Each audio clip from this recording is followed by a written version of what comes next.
오늘 본문으로 읽은 마가복음 12장 28절 상반절을 먼저 보면 서기관 중 한 사람이 그들이 변론하는 것을 듣고 예수께서 잘 대답하신 줄을 알고 나와 묻되 합니다. 서기관이란 문자 그대로 서기, 쓸 서자, 기록할 기자에 벼슬 관자니까 쓰는 직책입니다. 뭘 씁니까? 성경을 필사하는 사람입니다. 성경을 1.1획의 오류도 없이 온전하게 정확하게 필사하려면은 성경의 내용을 아주 잘 알아야 합니다. 그래 이 서기관들은 성경학자요, 성경교사입니다. 이렇게 율법 전문가인 서기관 가운데 하나가 예수님께 나왔습니다.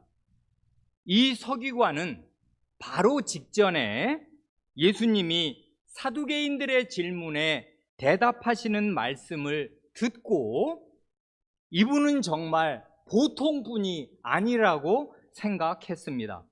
곧 구약성경 신명기 25장과 출애굽기 3장 6절에 대한 예수님의 이해나 해석이 참으로 심오하고 탁월하다는 사실을 알았습니다. 그래 우선 이 28절 상반절에 나타나 있는 이 서기관의 태도랄까?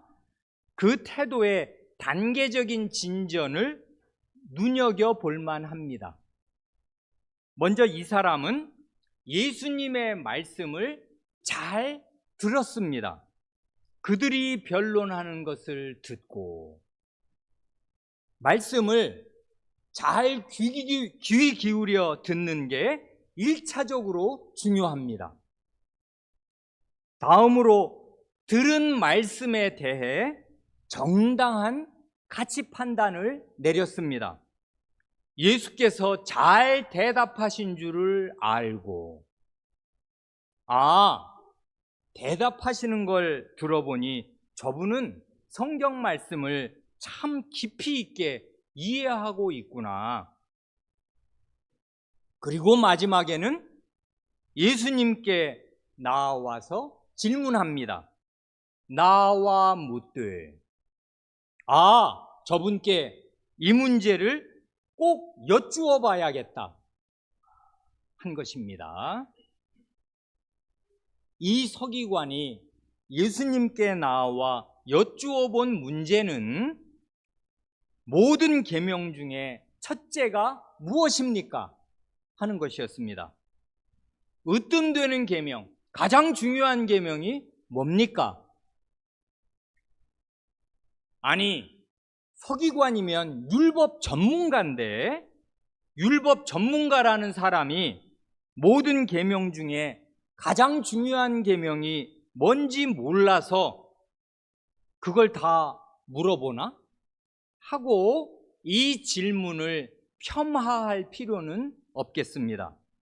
왜냐하면 이 질문은 본질상 구약성경 전체에서 가장 중요한 핵심은 무엇인가 하는 질문과 비슷하기에 그렇습니다.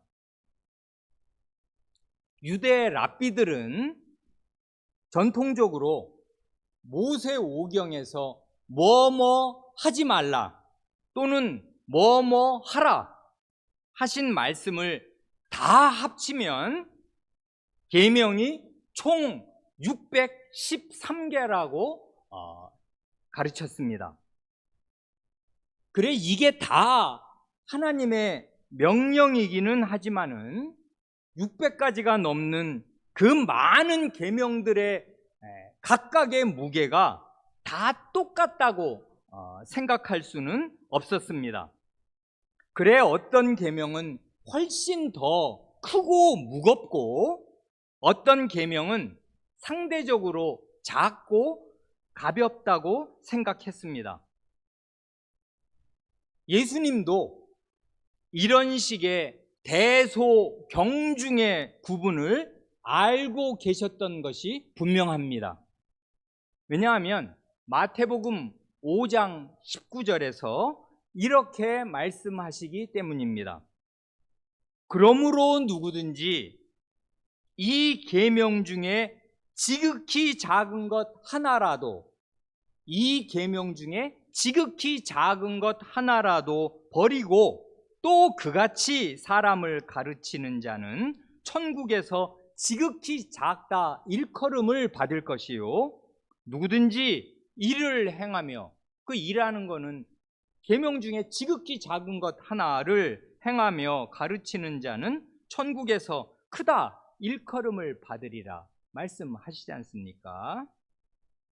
물론 이 마태복음 이 5장 19절 말씀 전체의 취지는 지극히 작은 계명이라도 무시하면 안 되고 다 지켜 행해야 한다 하는 것이겠습니다. 그렇지만 계명 중에 지극히 작은 것 하나라고 말씀하신 걸 보면 그게 예수님 자신의 판단이든 아니면 그 당시 유대 랍비들의 판단을 그냥 인용하신 것이든 간에 아주 작은 계명도 있다 하는 것을 전제하고 말씀하신 것도 사실입니다. 이 서기관의 질문, 모든 계명 중에 가장 큰 계명이 무엇입니까?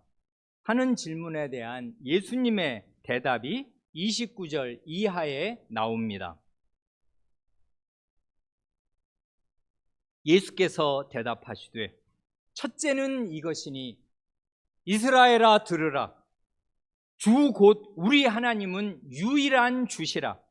내 마음을 다하고 목숨을 다하고 뜻을 다하고 힘을 다하여 주 너의 하나님을 사랑하라 하신 것이요, 둘째는 이것이니 내 이웃을 내 자신과 같이 사랑하라 하신 것이라. 이보다 더 큰 계명이 없느니라. 서기관은 첫째가는 계명, 곧 가장 큰 계명 하나를 꼽는다면 그게 무엇입니까? 하고 여쭈었습니다. 그러나 예수님은 하나가 아니라 두 가지 계명을 말씀하십니다. 그러면서 이 두 가지 계명보다 더 큰 계명은 없다. 곧 이 두 계명이 가장 큰 계명이다 하고 말씀하십니다.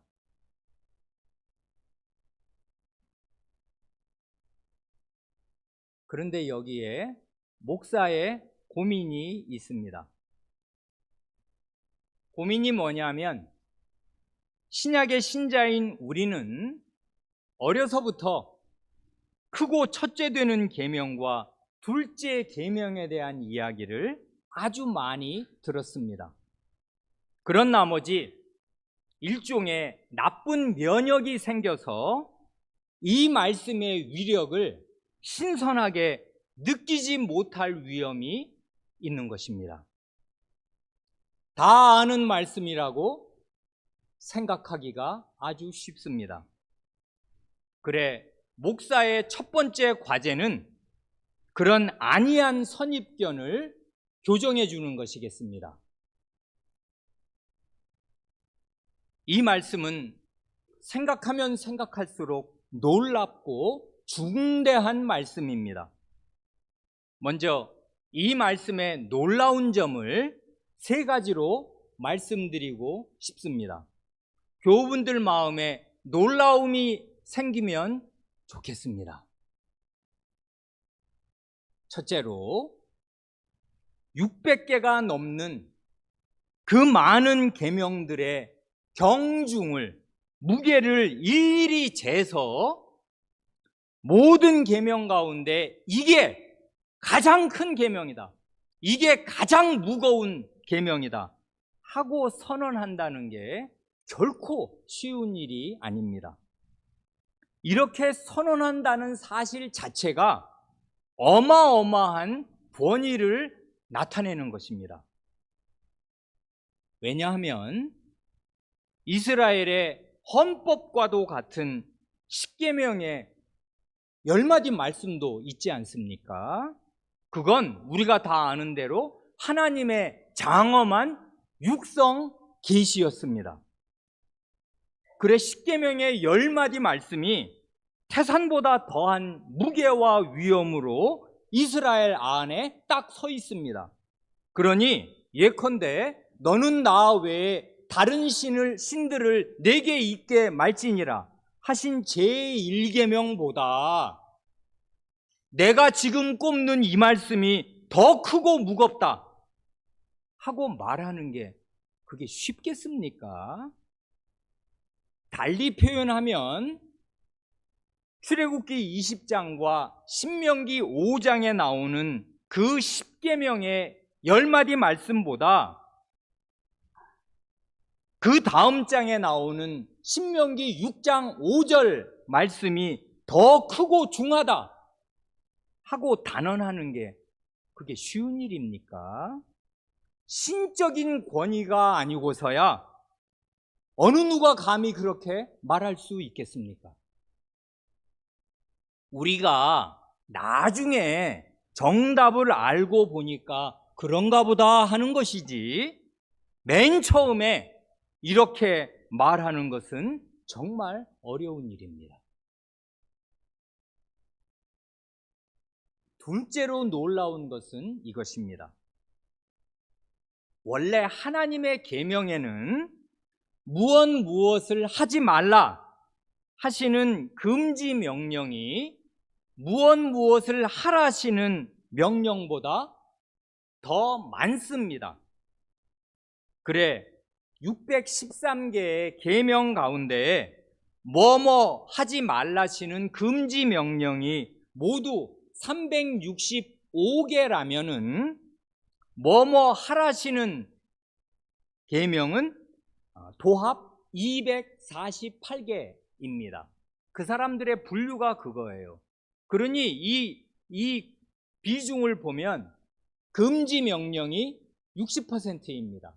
6대 4의 비율로 뭐뭐 하지 말라는 계명이 훨씬 많아요.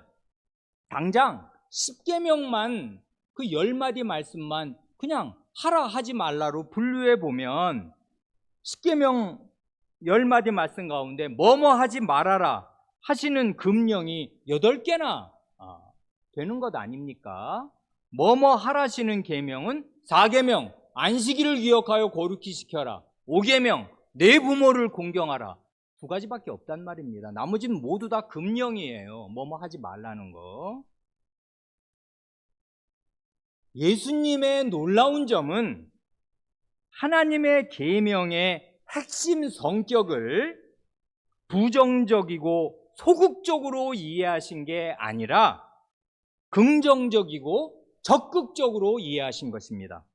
다시 말해서 예수님은 하나님의 계명의 가장 중요하고 핵심적인 성격이 무엇을 하지 말아야 한다 하시는 금지 명령에 있는 게 아니라 곧 하지 말아야 할 것을 안 하는 데 있는 게 아니라 마땅히 해야 할 것을 적극적으로 행하는 데에 있다 하고 생각하시고 말씀하신 것입니다. 그것도 적극적으로 행해야 할 게 뭔가 하면 한마디로 사랑해라, 그것입니다. 사랑해라. 법이 사랑해라 그런 법이 있습니까? 이 세상엔 그런 법이 없어요. 근데 하나님 나라의 제일 큰 첫째, 둘째 계명은 법이 사랑해라 그것입니다. 이건 놀라운 법이에요. 셋째로 예수님 말씀에 정말 놀라운 점은 마치 앞뒷면을 가진 하나의 동전을 척 제시하듯이 하나님을 사랑하라 하신 신명기 6장 5절 말씀과 이웃을 사랑하라 하신 레위기 19장 18절 말씀을 하나로 결합시켜서 분리할 수 없는 하나의 단일체로 딱 제시하신 것입니다. 레위기 19장 읽어보셨습니까? 모두 37절까지 있습니다. 유대 랍비들은 이 레위기 19장에 20개가량의 계명이 들어있다고 생각했습니다. 20개요. 37절 가운데 20개의 계명이 한 장에 있는데 이 레위기 19장 그중에 18절은 그 20개의 계명 가운데 하나일 뿐입니다. 그래 심지어 우리가 정답을 알고 나서 다시 레위기 19장을 읽어보더라도 아니 어떻게 이렇게 중요한 계명이 이처럼 무색무취하게 일반 계명들 속에 살짝 파묻혀 있을까 하는 의아심이 들 정도입니다. 오늘 댁에 돌아가셔서 점심 드시고든지 드시기 전에 레위기 19장을 한번 쭉 읽어보세요. 5분. 그리고 그 속에서 19장 18절이 가장 중요한 계명인가 그걸 생각해 보세요. 그러면 예수님 말씀의 위력을 알 것입니다. 그러니까요, 모세의 율법이 예수님 시대까지 쭉 전해져 내려오던 그 1500년 동안에 예수님 이전에는 아무도 이렇게 신명기 6장 5절과 레위기 19장 18절을 딱 붙여서 이 두 가지가 모든 계명 가운데 가장 큰 계명이다 하고 말한 사람이 없었습니다. 그러니 한마디로 이 말씀은 구약성경 전체를 통투하고 완벽하게 다 이해하고 깨우친 하나님의 아드님의 권위 있는 선언인 것입니다.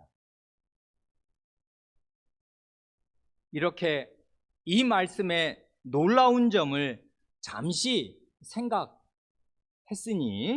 이제는 좀 더 기대감을 가지고 이 말씀을 직접 살펴보겠습니다. 첫째 되는 계명은 신명기 6장 4절, 5절을 인용하시면서 거기에서 온 것인데 이 말씀입니다. 그 마가복음 말씀은 이스라엘아 들으라. 주 곧 우리 하나님은 유일한 주시라. 내 마음을 다하고 목숨을 다하고 뜻을 다하고 힘을 다하여 주 너의 하나님을 사랑하라 하신 것이요. 이스라엘아 들으라. 원문의 순서는 그 앞뒤가 뒤바뀌어서 들으라 이스라엘아 입니다. 그래 이 말씀은 들어라 하시는 하나님의 명령으로 시작됩니다. 그러니 하나님의 백성이라면 이 말씀을 들어야 하고 이 말씀을 들어야 하나님의 백성입니다. 들으라 이 말이 히브리어로 쉐마입니다. 그래 경건한 유대인들은 이 말씀을 쉐마라고 부르면서 이 쉐마의 말씀을 아침 저녁으로 낭송하였습니다.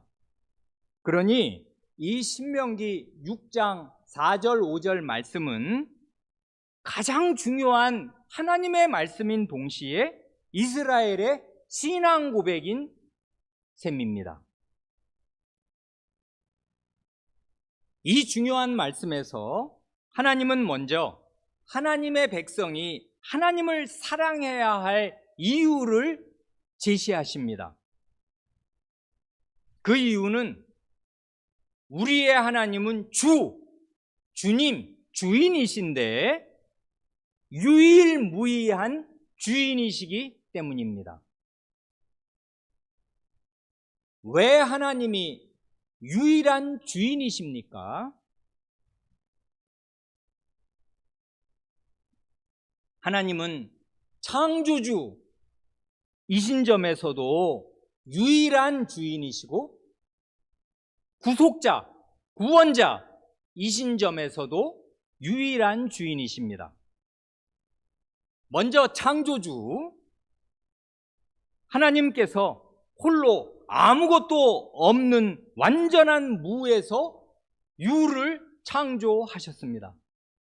하늘과 땅과 그 가운데 있는 모든 만물을 다 지으셨고 사람도 신이 창조하셨습니다. 그렇기에 하나님은 천지 만물과 모든 사람의 유일한 주인이십니다. 특별히 사람은 천지 만물 가운데 하나님 자신의 형상과 모습대로 창조하셨기에 하나님은 더더욱 모든 사람의 주인이시요 본체가 되십니다. 형상이란 모습이란 소리니까 원형이 없으면 모습이 없는 거잖아요. 그래, 하나님이 우리의 본체이시고 우리는 하나님의 모습을 반영한 형상, 이미지란 말입니다. 그러니 하나님 없이 사는 사람은 본체가 없는 껍데기로 사는 것이요 허상으로 사는 것일 뿐입니다. 둘째로 구속주, 하나님은 실로 우리가 영원히 다 헤아리지 못할 무한한 값을 치르시고 자기 백성을 구원하셔서 자신의 소유로 삼으셨습니다. 그래, 이 신명기 6장의 배경에는 하나님이 구속주이신 사실이 아주 분명하게 드러나 있습니다. 그 사실을 배경으로 지금 이 말씀을 내가 너의 유일한 주인 아니냐 하고 말씀하시는 거란 말입니다. 이 신명기 6장의 배경이 뭐예요? 신명기 6장 바로 앞장은 5장이잖아요. 신명기 5장에는 그 유명한 십계명의 10마디 말씀이 나온단 말입니다. 그러니 구약성경에서 십계명의 그 전체 10마디가 나오는 데가 두 군데밖에 없잖아요. 신명기 5장, 그 앞에는 출애굽기 20장이지 않습니까? 그러니 이 신명기 5장은 그 앞서 십계명이 나오는 출애굽기 20장과 동격인 셈이에요. 신명기가 원래 성격 전체가 그거니까 하나님의 계명을 다시 천명하는 건데 첫 번째 천명된 게 출애굽기잖아요. 20장. 출애굽기 20장은 다 아시는 대로 이스라엘 백성이 출애굽의 구원을 받고 시내산 앞에서 10마디 말씀을 들은 기록이잖아요. 그래, 출애굽한 지 지금 50일 정도밖에 안 됐단 말입니다. 한두 달 전에 구원받고 시내산에 모여서 10마디 말씀을 들은 게 출애굽기 20장이고 말하자면 신명기 5장이에요. 하나님은 이스라엘 백성을 애굽에서 구원해 내실 때 창조주의 능력을 쏟으셨습니다. 그 애굽에 내리신 10가지 그 재앙 목록 아시지요? 그건 창조주가 아니면은 그렇게 할 수가 없는 거란 말입니다. 창조주로서의 능력을 그 백성을 구원하는데 쏟으셨습니다. 그뿐 아니라 결정적으로는 어린 양의 피로 그 백성을 죄와 죽음에서 구원해 내심으로써 구속주, 구원자가 되셨습니다. 이스라엘 백성은 어린 양의 피가 무엇을 뜻하는지 그 당시에는 몰랐겠습니다. 그러나 하나님은 알고 계셨습니다. 곧 자기 백성을 죄와 죽음에서 구원해 내시기 위해서는 반드시 하나님이 가장 사랑하시는 하나뿐인 아드님이 어린 양처럼 목숨을 잃고 피를 쏟아야만 할 것을 알고 계셨고 그 아버지로서의 지옥 고통을 달게 받으셨습니다. 그러니 하나님께서는 마음과 목숨과 뜻과 힘을 다하는 전적인 사랑을 자기 백성에게 요구하시고 명하시기 전에 먼저 하나님 자신이 자신의 마음과 목숨과 뜻과 힘을 다하는 전적인 사랑을 자기 백성에게 쏟아 부으셨습니다.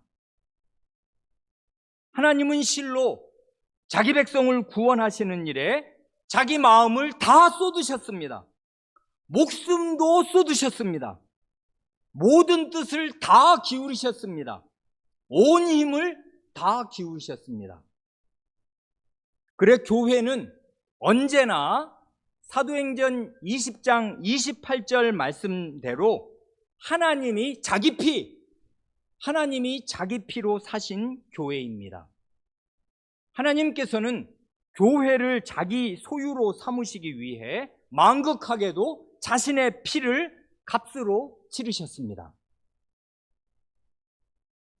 그래, 구원받았다고 생각하는 모든 사람은 내가 구원받기 위해 치러진 값이 무엇인가를 늘 생각하는 것이 좋습니다.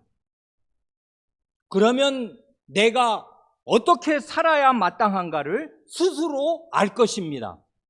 그걸 모르면 하나님의 참된 백성이 아닐 것입니다. 세상에 이런 나라는 없습니다.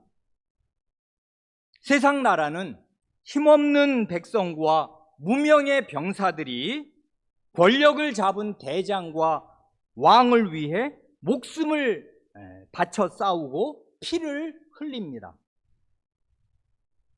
그래, 전쟁 영웅은 무수한 병졸들의 시신 위에 그 명성을 얻습니다. 그러나 하나님의 나라는 그 나라의 왕이 무명의 백성 한 사람 한 사람을 위해 자기 목숨을 주고 피를 흘리는 나라입니다. 바로 이런 전제 위에서 곧 우리 하나님은 유일한 주이시기에 하나님께서는 자기 백성에게 이렇게 요구하시고 명하십니다. 내 마음을 다하고 목숨을 다하고 뜻을 다하고 힘을 다하여 주 너의 하나님을 사랑하라. 너무나 유명하고 너무도 익숙한 이 말씀을 좀 더 신선한 마음으로 읽기 위해서 원문의 순서대로 투박하게 직역한다면 이렇게 됩니다. 원문에는 히브리어와 헬라어가 똑같이 우리말 번역의 맨 마지막 말로 나오는 사랑하라 하시는 그 명령형 동사가 사실은 제일 먼저 맨 앞에 나옵니다. 그래, 이 계명의 맨 첫 마디는 사랑하라 입니다. 사랑하라, 주 너의 하나님을. 그 다음도 아주 인상적입니다. 네 마디가 똑같은 형태로 나오는데 뭐뭐로부터가 4번 나오고 모든이라는 말도 4번 나옵니다. 곧 너의 모든 마음으로부터, 너의 모든 목숨으로부터, 너의 모든 뜻으로부터, 너의 모든 힘으로부터 주 너의 하나님을 사랑하라, 그것입니다. 그러니까요, 이걸 가만히 생각하면 이 4마디는 하나같이 사랑의 출처나 근원 또는 사랑의 발원지가 어디여야 하는가를 가리키고 있어요. 다시 말해서 하나님을 사랑하는 그 사랑이 어디에서 나와야 하는가, 그걸 말하고 있어요. 그러니까요, 내 마음을 다하고 목숨을 다하고 뜻을 다하고 힘을 다하여 주 너의 하나님을 사랑하라 하고 옮긴 우리말 번역도 아주 좋습니다마는 자칫 그 말을 오해하면 말입니다. 다해야 하니까 말입니다. 별로 없는 걸 죄다 긁어 모으고 한껏 쥐어짜서 있는 힘껏 하나님을 사랑하라는 말로 오해할 수가 있습니다. 그러나 원래의 뜻을 곰곰이 생각하면 이 말씀은 훨씬 더 적극적이고 훨씬 더 능동적이고 훨씬 더 근원적인 것입니다. 곧 하나님을 사랑하는 우리의 사랑은 우리의 마음 전체에서부터, 마음 가장 깊은 곳에서부터 퐁퐁퐁 솟아나와야 마땅합니다. 하나님을 사랑하는 우리의 사랑은 우리의 이 목숨이 붙어 있는 한 우리의 목숨 전체에서 늘 배어나와야 마땅합니다. 하나님을 사랑하는 우리의 사랑은 우리가 사람으로서 뭘 해야겠다 하고 어떤 뜻을 품든지 간에 그 모든 뜻에서 하나님을 향한 사랑이 우러나와야 마땅합니다. 그리고 우리가 손가락을 까딱할 힘만이라도 있다면은 그 모든 힘은 하나님을 향한 우리의 사랑을 나타내고 발휘하는데 쓰여야 마땅합니다. 뭐뭐로부터라는 그 네 가지가 뜻하는 게 그거라고요. 억지로 쥐어짜는 게 아니란 말입니다. 우리 전체로부터 흘러나와야 해요. 마음에서부터, 목숨에서부터, 뜻에서부터, 힘에서부터. 그게 어떻게 가능하냐 하고 물으시겠습니까?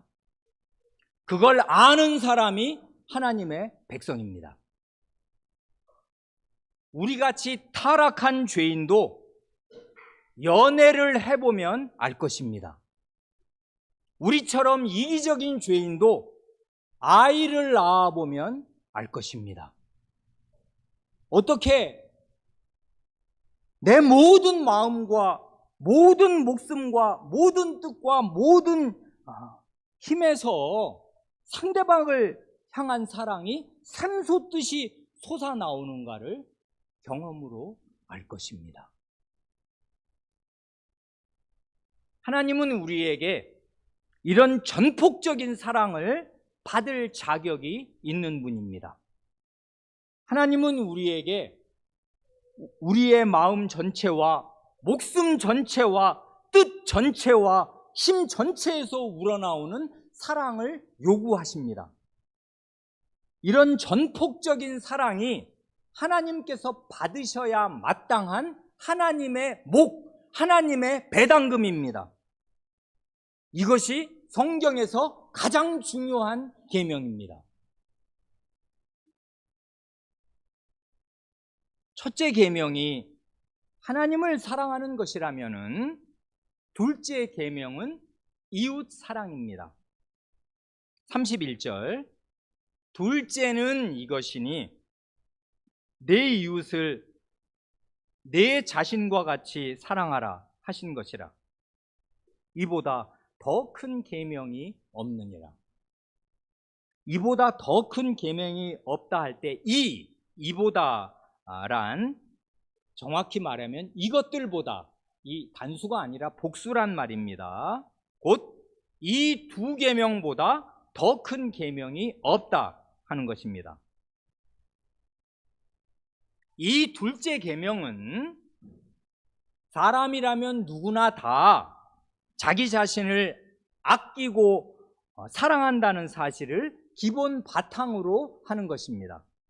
곧 누구나 자신의 목숨과 몸을 보호하고 아끼며 한 인격체로서 정당하게 존중받기를 원한다는 사실을 전제로 놓고서 자기 자신을 그렇게 사랑하는 것처럼 너도 다른 사람을 정당하게 대우하라, 그 말씀입니다.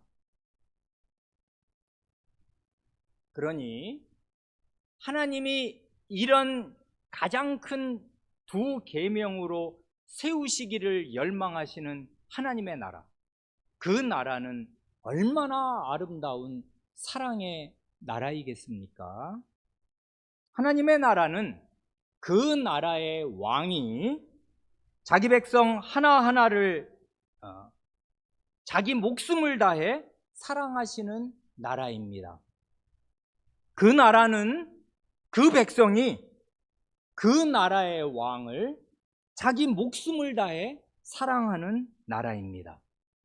또한 함께 하나님 나라의 백성이 된 형제 자매, 한 식구, 이웃을 자기 자신처럼 사랑하고 존중하는 나라입니다. 그러니 이렇게 좋은 나라는 없어요.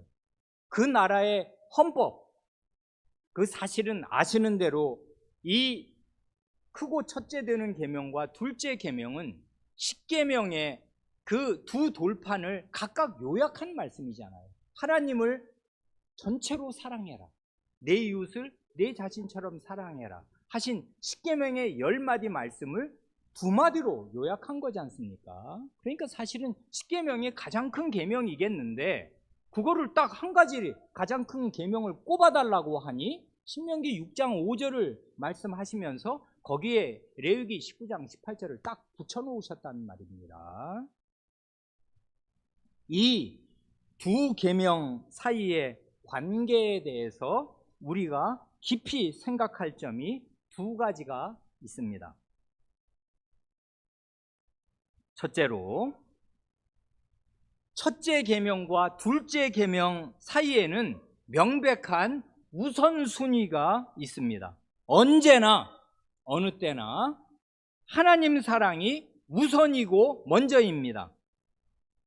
하나님 사랑과 이웃 사랑의 순서를 뒤바꾸는 순간에 내가 사랑하는 상대방이 누구든 내가 사랑하는 그것이 무엇이든 간에 그게 다 나의 우상이 되고 나는 우상 숭배자가 됩니다.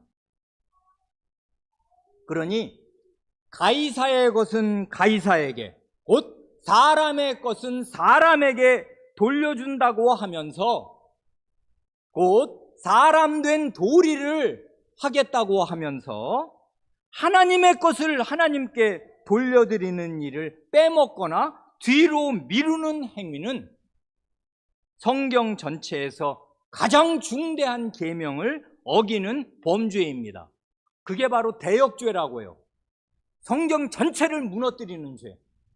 성경에서 가장 큰 계명은 하나님을 마음과 목숨과 뜻과 힘을 다해서 사랑해야 하는 바로 그것입니다. 양보가 없어요, 여기에서는. 그런데 둘째로, 첫째 계명과 둘째 계명 사이에는 끊을 수 없는 필연적인 연관 관계가 있습니다. 하나님을 참되게 사랑하는 사람은 거짓 없는 마음으로 이웃을 또한 사랑합니다. 이건 분명한 것인데 사람이 하나님의 형상이기 때문에 그런 거예요. 왕을 존대하고 나온 사람이 왕궁 뜰에 있는 왕의 동상에 침을 뱉을 수는 없단 말입니다. 방금 왕에게 절을 하고 나온 사람이 왕의 동상 보고 발로 찬다든지 침을 뱉으면 그 사람은 지금 방금 왕에게 절하고 나온 게 그게 거짓말로 한 거잖아요. 그럴 수 없단 말입니다. 왕이 본체요 실체인 하나님이시라면 그 뜰에 있는 왕의 동상이 바로 사람이에요. 그러니 왕을 존중하는 사람은 그 왕의 형상, 왕의 동상도 존중해요. 그래서 다른 사람을 함부로 대하는 것은 그가 하나님을 참되게 사랑하는 사람이 아니라는 명백한 증거입니다. 이 사실을 우리는 주의해야 마땅해요. 이러한 사실을 요한 사도는 요한일서 4장 20절 이하에서 이렇게 잘 말했습니다. 요한일서 4장 20절, 누구든지 하나님을 사랑하노라 하고 그 형제를 미워하면 이는 거짓말하는 자니 보는 바 그 형제를 사랑하지 아니하는 자는 보지 못하는 바 하나님을 사랑할 수 없느니라. 우리가 이 계명을 주께 받았나니 하나님을 사랑하는 자는 또한 그 형제를 사랑할지니라. 그래서 예수님의 말씀에 진짜 절묘한 것은 그 마가복음에는 나타나지 않지만 이 마태복음의 병행구를 읽으면 둘째는 그와 같으니 라는 그와 같다는 말이 붙어 있어요. 그와 같다는 게 뭐와 같다는 말이에요? 둘째는 첫째와 같다 이 말입니다. 첫째 계명과 둘째 계명은 같은 계명이에요. 같은 사랑하라로 시작해서 명령어가 같을 뿐 아니라 사랑의 대상이 다른데 하나는 본체요, 하나는 그 본체의 형상이에요. 본체와 형상은 분리될 수 없단 말입니다. 하나님과 분리되면 그건 껍데기일 뿐이고 사람은 언제든지 하나님의 형상을 담지하고 있어요. 그러니 사람을 미워하면서 하나님을 사랑한다? 어불성설입니다. 불가능한 일을 지금 생각하는 거란 말입니다. 그러니 첫째 계명과 둘째 계명이 완전히 붙어있다. 이 둘은 하나다. 그런데 요한 사도는 보이지 않는 하나님을 어떻게 사랑하는가 알 수 있는 방법이 있다. 형제를 참되게 사랑하는가? 그 사람이 하나님을 사랑하는 사람일 거다. 왜냐하면 보이는 형제를 사랑하지 않으면서 눈에 보이지도 않는 하나님을 사랑한다는 거 불가능한 일이다 하고 분명하게 잘라 말한단 말입니다. 예수님은 이렇게 성경에서 가장 큰 계명 두 가지를 말씀하실 때 그 두 계명을 온전히 지키신 분으로서 지금도 지키고 있고 영원히 지키시는 분으로서 이 말씀을 하셨습니다. 그래서 이 말씀이 힘이 있어요. 그분은 30세 될 때까지 시골에서 무명의 목수로 지내실 때나 그때에도 하나님을 마음과 목숨과 뜻과 힘을 다하여 사랑하셨습니다. 그리고 또한 자기 이웃, 자기 식구들을 사랑하셔서 순종하여 받드시더라. 그리고 아마 아버지가 일찍 돌아가신 것도 같은데 목수로서 자기 생계를 꾸리셨단 말입니다. 이 사실을 생각하면 우리의 모든 직업이 거룩해져요. 우리의 직업은 뭐 번지르르 하고 남들이 알아주는 좋은 대기업이나 좋은 직장이나 무슨 고시를 패스해야 그 직업이 멋져지는 게 전혀 아니고 참된 믿음과 사랑이 자기가 하는 일을 거룩하게 해요. 그래서 자기 직업에 지금 내 직업이 좀 천한 것 같다, 딴 사람이 알아주지 않는 것 같다고 위축되시는 분은 예수님을 생각하세요. 예수님이 지상에 33년을 사는 동안에 30년가량을 뭘로 보내셨어요? 목수였단 말입니다. 시골의 목수. 누가 알아줍니까? 명함 파서 돌립니까? 목수가? 무명의 시골에 아무것도 아닌 목수로 그 모든 능력과 지혜와 모든 은사의 총화인 그분이 남의 집 의자를 만들고 침상을 고쳐주고 뭐 문짝 달아주고 이러는 일을 꾸준히 하셨는데 그럴 때 이분은 내가 시골에서 썩는다 이런 생각을 하신 게 아니에요. 매일매일 매시간을 마음과 목숨과 뜻과 힘을 다해서 하나님을 사랑하셨고 이웃을 그 의뢰받은 사람을 사랑하는 마음 이것으로 자기 생계를 꾸려서 자기 어머니와 동생들을 부양하는 이웃사랑을 충만하게 나타내셨어요. 이런 믿음과 태도가 우리의 직업을 거룩하게 하는 것이고 우리의 아르바이트 하는 일을 거룩하게 하는 것이지 뭐 원하는 직장에 들어가는 것이 우리 직업이 거룩해지는 게 전혀 아니란 말입니다. 예수님은 30살 될 때까지 시골에서 무명의 목수로 지내실 때나 3년 반 가까이 그리스도로서 일하실 때나 결정적으로 마지막에 십자가에 못 박혀 죽으실 때나 항상 일관되고 진실하게 하나님 사랑과 이웃 사랑을 마음에 가득 품으셨고 말과 행동으로 나타내셨습니다. 그분은 시골 목수로 있을 때나 십자가에 달리실 때나 그의 마음이 한결같았어요. 그래서 그의 일생이 거룩한 일생이 된 것입니다. 그런 분으로서 이게 제일 큰 계명이다. 이 두 가지보다 더 큰 계명은 없다 하고 말씀하신 것이에요. 이건 자기의 온 일생과 인격 중심과 마음 중심에서 나온 확신이었단 말입니다. 그 서기관은 이러한 예수님의 대답을 듣고 합당하게 반응했습니다. 33절을 보면 이 서기관의 반응, 이 서기관의 대답에 놀라운 점이 있습니다. 그건 그가 하나님 사랑과 이웃 사랑이 모든 번제물과 기타 제물보다 낫습니다 하고 말한 것입니다.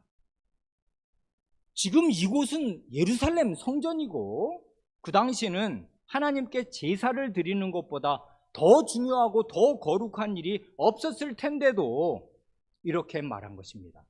하나님 사랑, 이웃 사랑이 매일 이 성전에서 아침 저녁으로 드리고 그 무수하게 온 백성이 수시로 와서 드리는 그 모든 제사 전체보다 낫습니다 하고 말했어요. 이 사람도 보통 사람 아닙니다. 율법의 그 핵심 정신을 마음에 체득하고 있었던 사람인 것 같습니다. 그래서 이렇게 대답했어요. 그러자 예수님이 그가 지혜 있게 대답함을 보시고 내가 하나님 나라에서 멀지 않도다 하셨습니다. 예수님의 이 말씀은 인정과 칭찬의 말씀인 동시에 더 분발해서 한 발 더 내게로 와야 할 과업이 남아있다 하는 것을 그에게 알려주신 말씀이겠습니다. 곧 이 서기관은 지금 하나님 나라에 아주 가까이 와서 말하자면 문 앞에 서 있는 셈이지만 그 나라 안으로 들어와서 그 나라 백성이 된 것은 아직 아닌 것이에요.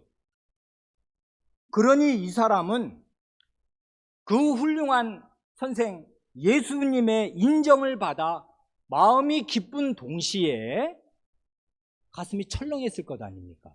아, 나는 이스라엘 사람이요, 성경 교사요, 율법 전문가인데도 아직 하나님 나라에 밖에 있구나 하는 충격적인 사실을 마음 깊이 생각하여야 했습니다. 그 후로는 감히 예수님께 나와서 묻는 자가 없었습니다. 예수님께서 한없는 지혜와 큰 권위로 원수들을 잠잠케 하신 것입니다. 함께 기도하시겠습니다.